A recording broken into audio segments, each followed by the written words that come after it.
Hi Gemini, welcome to your weekly love reading. Let's see what's going on for you this week in terms of love. Had a lot of red flags coming up, like intuitively, that they were ignoring, but with a lot of karmic relationships, there's like a magnetism because there is a soul contract. There's something you need to learn. So there was a lot of red flags this person felt, and it was to do with needing to have more boundaries, but they felt very intimidated by this person, like extremely intimidated at times, and putting up those healthy boundaries, like being in resistance of this, just caused the karmic person to be very domineering, like that Emperor card. But like I said, I feel there's definitely like have been a soul contract there. So there was magnetism. There may have been like signs like showing or magnetizing this person towards the karmic person in the past. So they were going with that. And they always knew that there was like intense lessons, whether it was consciously or subconsciously, a part of them knew that there was intense lessons to be learnt in that situation. But then once those lessons are learned, it's like that karmic contract has run its course, and then it's a time to free yourself, and then that's like the biggest kind of test. You know, I'm not sure if I really like that word, but I hope you get what I mean. Like, it's like your biggest challenge, the thing you will learn most from, the final test, the final exam, if you like, which is like creating that liberation. And again, your connection is assisting with that liberation. Needed a little bit or quite a lot of support. Six of Swords, this is moving away from one island where it's stormy to a different island. Just trying to see if the card is here in the traditional tarot. Because it depicts it quite well. Actually, I'm not going to bother because I can't find it. But yeah, this is like your counterpart, your divine counterpart, assisting you from moving out of something that's like dangerous, toxic.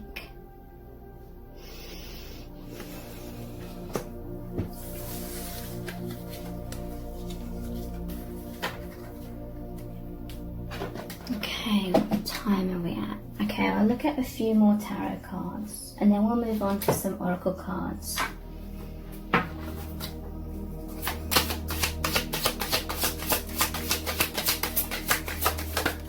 What do you need to know? The Fool, yeah, this is the liberation. Look at this stark contrast. So you have a soul contract with your divine counterpart to help you come out of this to this. The Fool is the brand new journey, leaving behind past baggage. And just like Ariel, she's actually got legs here, but also like her tail as well. So it's like Ariel from The Little Mermaid wanted to be human, to experience life as a human kind of thing.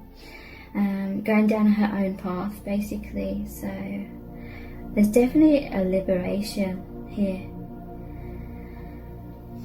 a brand new start, a brand new beginning for this person, or for you, or both.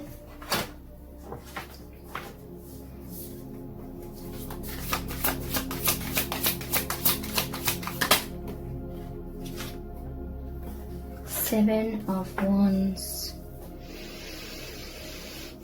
This is the need to stand your ground. So look, this is like your soul family and your divine counterpart, like protecting you against and someone who's like intruding, someone who's invading, someone that's potentially dangerous, kind of thing.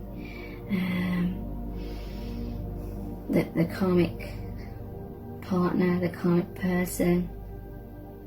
Okay, so standing your ground, being in your strength, sticking up for yourself.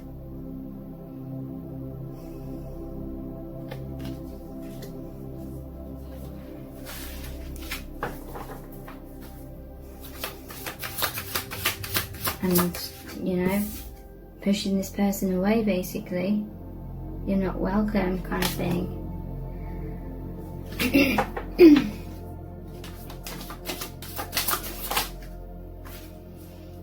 Ten of Pentacles, soul family. Yeah, this is the liberation, the happiness, the joy. You could have like ancestors helping you as well with this liberation, because there's so much abundance within you that you have to share. But this person wasn't allowing you to share. They didn't like sharing you.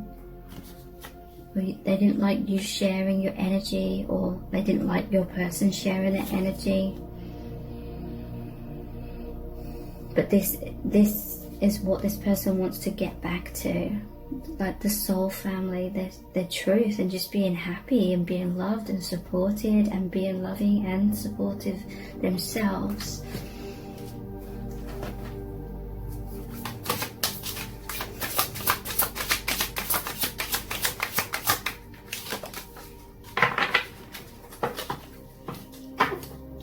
At the bottom of the deck we have Eight of Cups. This is the Ace of Wands.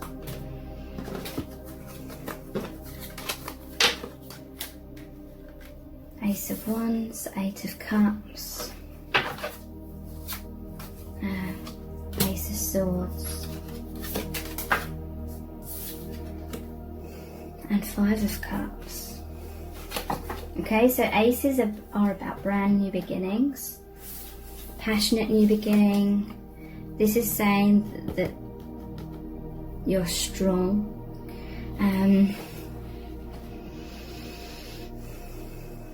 You can cut the bonds, you can cut the ropes with the sword. This is victory, this is clarity, this is being passionate, taking up your wand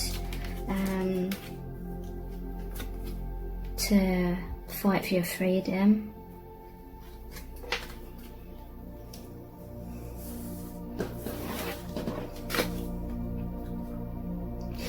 And we have Five and Eight of Cups. So this is about walking away from what isn't serving. Okay? Walking away from the karmic person. They're going to be like very upset. And your person, or this could be you have this tendency to want to like be healing, be helpful, but the most helpful thing right now is to walk away. This person needs to pick themselves up off the ground. You can't do it for them, or your person cannot do that for the karmic person. So yeah, these cups spill over, but there's Two of Cups. This person is walking away to their bigger dreams, their bigger life, their bigger goals. Because after the Eight of Cups, it's the Nine of Cups, which is the wish card. They have bigger plans for their life rather than being on that karmic wheel. So they're seeing the light of this lighthouse. They're turning around and taking up that Two of Cups, following their inner light. Two of Cups represents your divine union as well.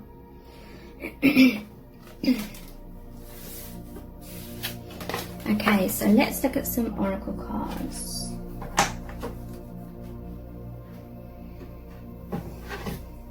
Start off with the true love reading cards, I think these are. What do you need to know? Maturity, yes.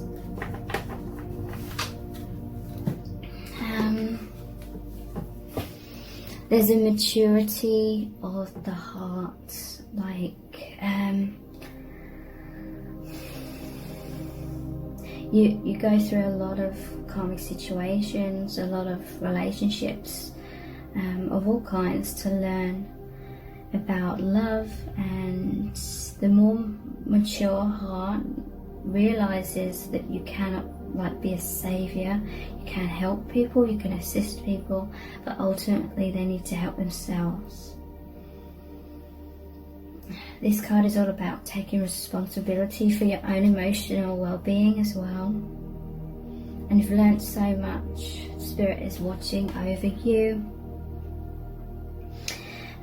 What you and this person learn from karma is the knowledge, the light that you can help share with others in your own unique kind of way to help other people. But yeah, you're a teacher, you're a light worker, you're not a martyr. Okay?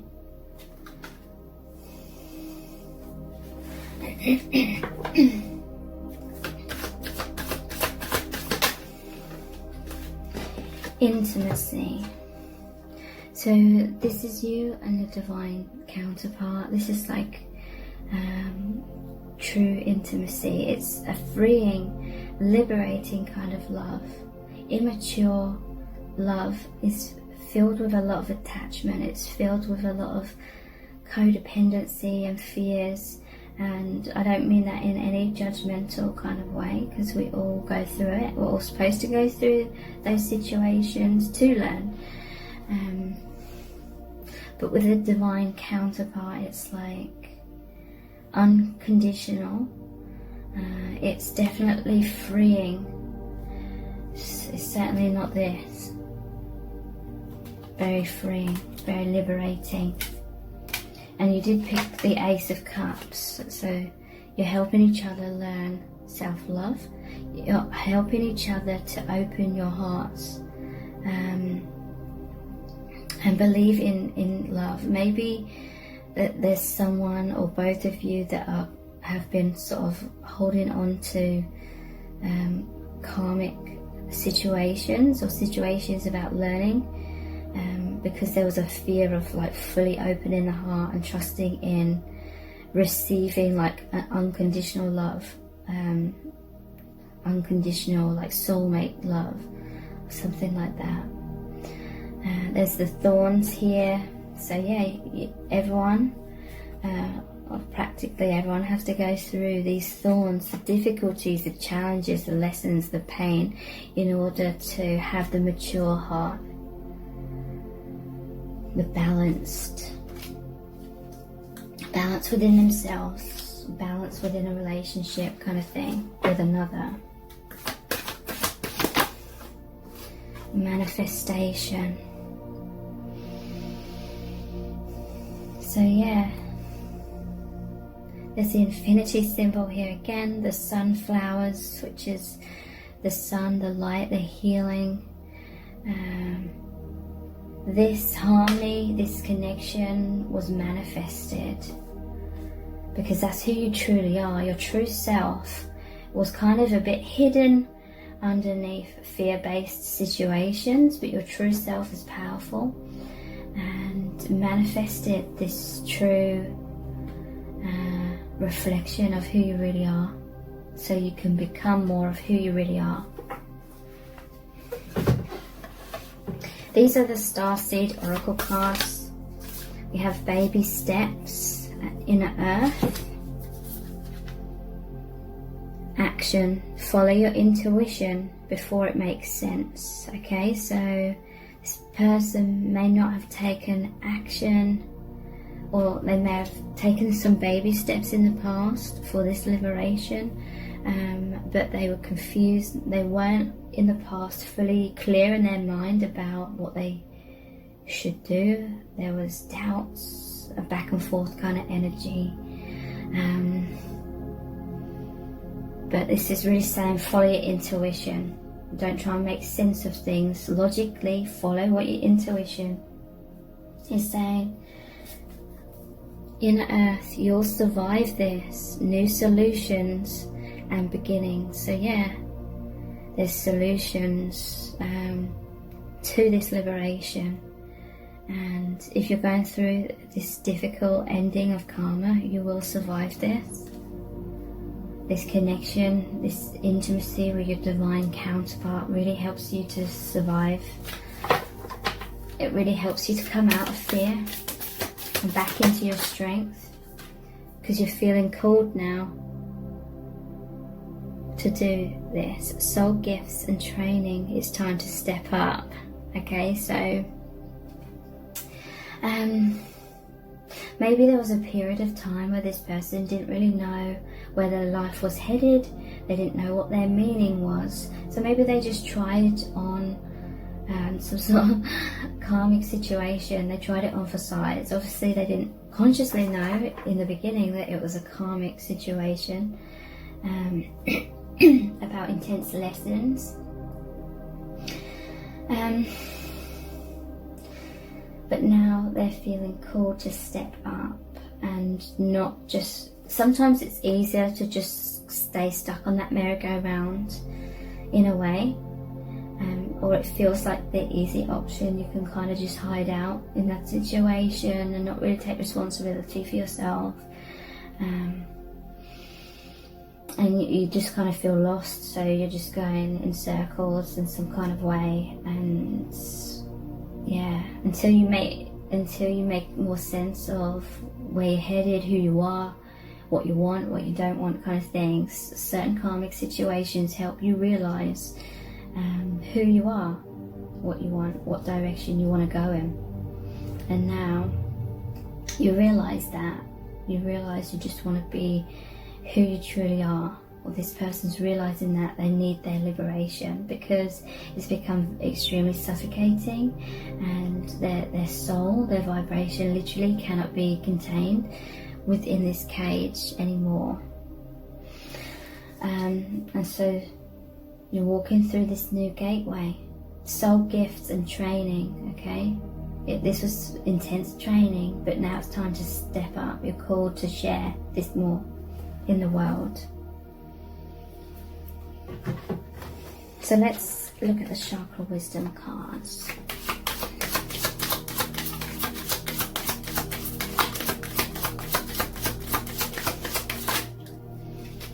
We have intuitive perception, third eye chakra.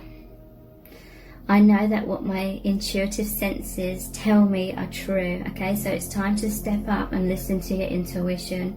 Don't keep pushing that aside because it seems too scary to try and fight for your freedom, or face this kind of energy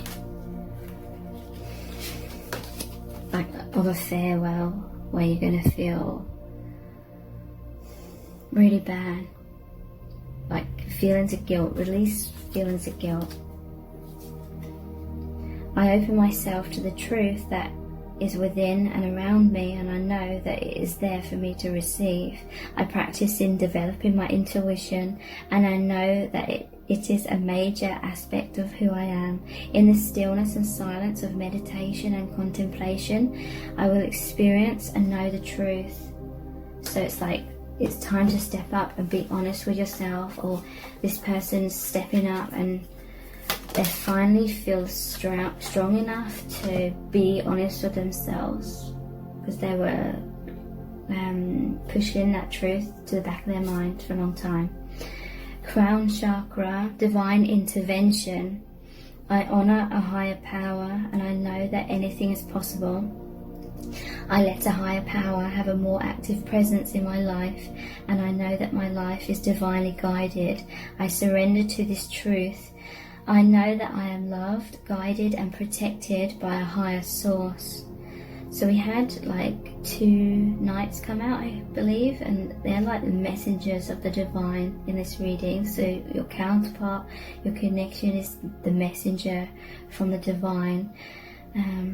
I'm open to seeking guidance in my spiritual quests from a spiritual teacher, master or guru.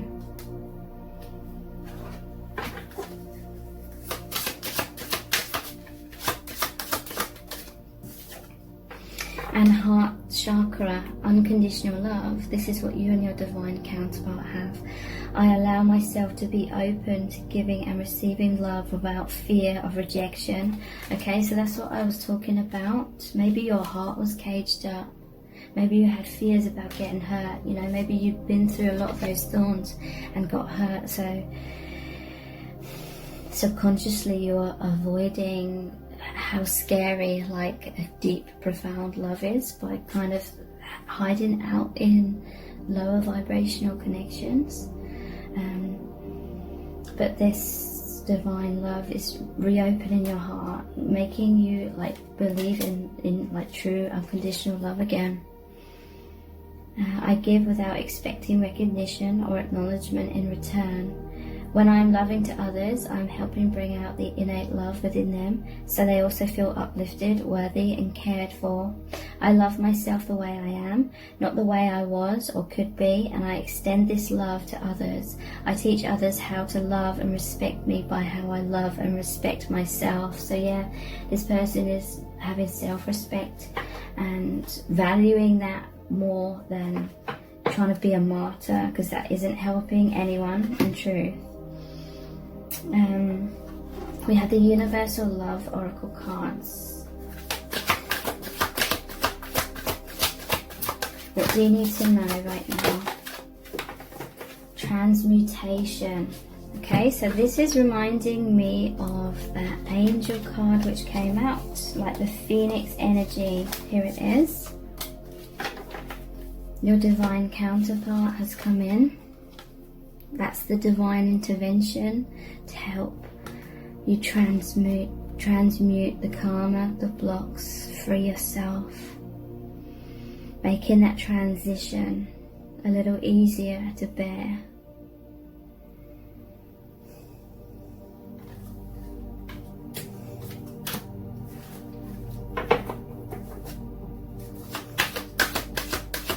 This is that sunlight kind of energy, the flames. You may be seeing yellows and oranges surrounding your connection. That will only be for some of you, but it's these flames, it's this union, the love that transmutes karma and liberates you. Tantric union. So you're very much merged with your divine counterpart in the higher realms. You feel their energies around you all the time, and they do you. You can pick up on how each other's feeling. There's a telepathic bond. The love is very healing, very strengthening.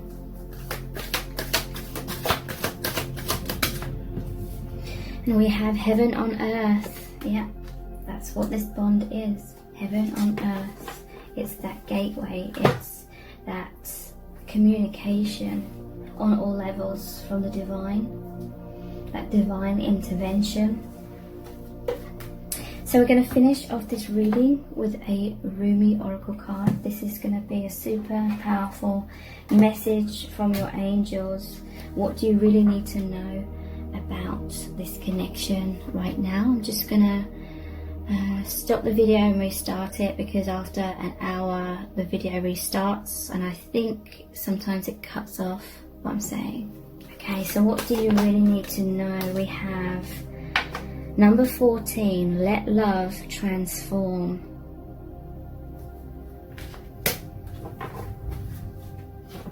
Starts off with a poem by Rumi, and then there's a channeled message by Alana Fairchild, who created this deck. Okay, so here's the poem. Let love transform. The spring of love arrives to transform the dust into a garden. The call is heard from the heavens to bid the wings of soul to fly. The sea becomes filled with pearls. The dry land receives the water of life. The stone becomes a ruby, and the body becomes all soul. So here's a channeled message. Love is my medicine, intelligent medicine. It takes death and makes it a passageway into greater life. What genius is this? A genius that will render anything and everything as a pathway to life. I have found a bench upon which we may be seated, nay, not a bench, a love seat.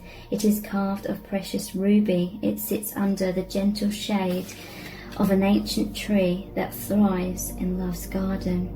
Come sit with me, beloved, as we let the whispers of the great beloved penetrate our hallowed ears, carried upon the sweet afternoon breeze. As the sun begins to set, the colours become vibrant. Even if we are deaf to the beloved's tender whispers, we shall not be blind. We shall be captured by the vivid display of the beloved's artistry and be transported into peace. This oracle comes to you as a living spiritual gift. Whether you realize it or not, you have triumphed, you have blossomed, succeeded, cast aside that which was unworthy, and taken up love's way. How much delight there is from all those that walk this way of love, of life, to find another precious companion in their midst. You are welcomed into this world where love finds a way. There is nothing impossible for love. It is not bound by the mind, and because of this, all manners of miraculous grace works through it in endless creative variety. The great beloved is a show-off, creating with such genius as to be breathtaking. Were we able to remain always in the heart, we would be constantly breathless, in a fit of appreciation and awe so great, truly there would not even be a sliver of emptiness through which fear could enter. What does this mean? It means an avenue for divine fulfillment has been found. You're being given the power for spiritual success. Your heart's yearning shall manifest itself, but you must comply according to the law of love. What does that mean exactly? Do not attach yourself to the form that your resolution and success shall take. Why would we seek to limit love's creative genius thus? No, instead, trust that it will be magnificent perfection, literally the work of great genius. Detach yourself from expectations of timing. The harvest will be at the best time when the ripeness is just right, so utterly juicy and sweet. You shall know with certainty that this was the best way. Not a moment sooner would have been perfect, not a moment later. Absolute trust is the best way to adhere to the law of love. This gives you rather some energy to spare, perhaps, that might have otherwise been engaged in perpetuating worry or doubt. Well, I'm happy to see that you are twiddling your divine thumbs and wondering if you are not going to worry.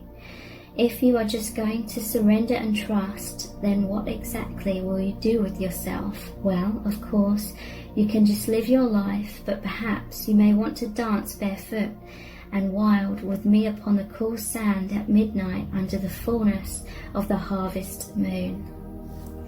So thank you so much. Take care. Bye.